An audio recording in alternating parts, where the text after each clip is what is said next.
आओ कुछ ऐसा चिंतन करते हैं कि हमारा अपना कर्तव्य इस मिट्टी के प्रति क्या है, इस देश के प्रति क्या है। भगवान श्री कृष्ण तो मिट्टी खा करके अपने मुख में रख करके संदेश देते हैं, यथा ब्रह्मांडे तथा पिंडे। मुख में सारा ब्रह्मांड दिखा के कहते हैं कि जो भीतर है वही बाहर है, और उस मिट्टी की महिमा को बता करके मानो इस भाव से कहते हो कि चंदन है इस देश की माटी, तपोभूमि हरिग्राम है, हर बाला देवी की प्रतिमा, बच्चा बच्चा राम है। ये सामान्य मिट्टी नहीं है, ये ब्रजभूमि भी, ये ब्रजभूमि बड़ी बड़े भाग स्वर्ग होते अनमोल लखे है। संपूर्ण देश की मिट्टी ऐसी है। जब दुनिया के लोग स्वर्ग जाने की अभिलाषा करते थे ना कि स्वर्ग जाना चाहिए, तब वो भारत में आकर के निवास करते थे। ये स्वर्ग कहा जाता है, ये धरा, ये भारत को स्वर्ग ही कहा जाता है। इसलिए भारत के लोग स्वर्ग जाने की इच्छा नहीं रखते, भारत के लोग तो इस धरती पर भी स्वर्ग को उतार लाने की हिम्मत और हौसला रखते हैं। इस धरती को ही स्वर्ग बनाने का भाव रखते हैं।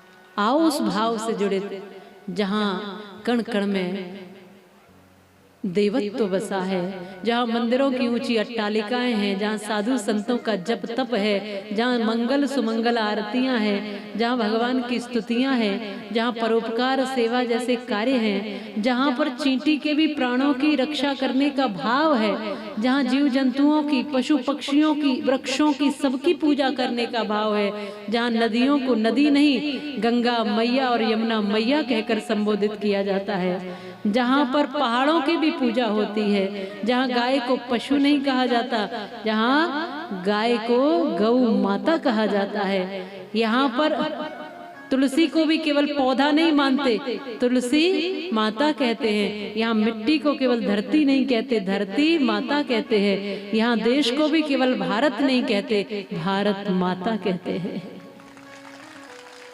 ये ऐसा भाव है जहाँ वसुदैव कुटुंबकम है, यहाँ सर्वे भवन्तु सुखिनः, सबके मंगल की प्रार्थना। ये धन्य है मिट्टी, इसने पूरी दुनिया को जीवन देना सिखाया है, पूरी दुनिया को आचरण करना सिखाया है, आदर्श सिखाया है, पूरी दुनिया को परिवार क्या होते हैं वह तक सिखाया है।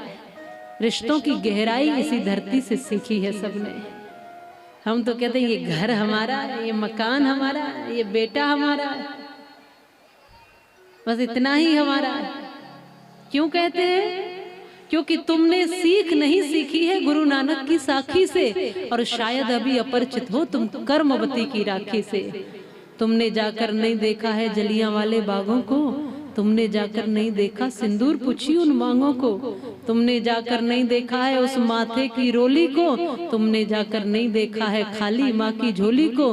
भगत सिंह की फांसी के अगर फंदे से पूछा होता, गुरु शिरोमणि गोविंद सिंह के बंदे से पूछा होता, तो कभी न कहते तुम केवल ये महल मकान हमारा है, बरबस तुमको कहना पड़ता हिंदुस्तान हमारा है, हिंदुस्तान हमारा है, पर बस तुमको कहना पड़ता ये पूरा देश हमारा घर है। अगर देख लेते भगत सिंह की फांसी के उस रस्सी को, आज दिखाई नहीं जाती, आज तो म्यूजियम में वो दिखाई जाती है जिससे गांधी जी की बकरी बनती थी वो रस्सी। ये देखिए, इससे गांधी जी की बकरी बंधा करती थी। क्या दिखाना चाहिए? वो जिससे स्वाभिमान जागे। भगत सिंह ने जिस रस्सी से फांसी का फंदा बना करके अपने आप को बलिदान किया था, वो दिखानी चाहिए जिससे युवाओं के अंदर स्वाभिमान जागे। बताना चाहिए महाराणा प्रताप का वो इतिहास कि घास की रोटी खा खा कर भी किस तरीके से उन्होंने अपने धर्म की रक्षा की थी। सामने छोटे छोटे बच्चे थे, राजकुमार और राजकुमारी भूखे तड़प रहे थे, बिलख रहे थे। उनकी बेटी जो घास की रोटी मिलती थी उसको भी अपने छोटे भाई के लिए रख देती थी, खुद नहीं खाती थी, बड़ी थी बहन इसलिए छोटे भाई के लिए रख देती थी। कितने दिन जीती भूख से, तड़प तड़प कर, बिलख बिलख कर। आखिरी समय आ गया, पिता ने देखा, महाराणा प्रताप ने देखा बेटी की ये स्थिति, मन में आया इससे तो संधि कर लेता अकबर की तो ठीक रहता, अकबर के साथ मेरे बच्चों को ये दिन देखना पड़ गया। ये महलों की राजकुमारी आज घास फूस की रोटी के लिए भी तरस रही है। तब उस बेटी ने कहा, चंपा था नाम बेटी का, कहा पिताजी हम जैसी 100 संतानें बलिदान हैं इस मातृभूमि पर, अपने धर्म पर, कभी समझौता मत करना अपने स्वाभिमान के साथ। अरे हम तो फिर जन्म लेकर आ जाएंगे, हम तो फिर पैदा हो जाएंगे, लेकिन एक बार धर्म चला गया तो वो वापस नहीं आएगा। आपका स्वाभिमान नहीं जाना चाहिए। ये कहते कहते महाराणा प्रताप की गोद में ही उस बेटी ने प्राण त्याग दिए थे।